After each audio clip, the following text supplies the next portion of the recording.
सिर्फ चूड़ियां ते मंगियां ने। शट अप, जा प्यो नूं कह तैनूं लै के देवे। मैं अखां कढ लैणियां तेरियां। आ पुत्तर सच्ची मुच्ची ना कढ लई। हुण वेखदी की आ, तेरी मां ने अज तक ईद ते कदी सेवियां भी घलियां ने? अज भी गलियां सी, तेरी मां ने चौके कंध च मारियां। हैं? मेरे अब्बे ने ईद दा 5000 घल्लिया, ओ भी पी गई आ।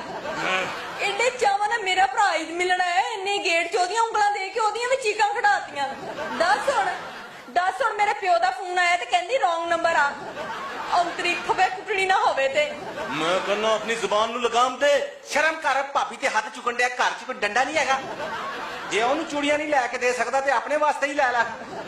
औरतां ते हथ चुकदा, मार मैनू मार मार। उफ, रख एक दी धौण ते।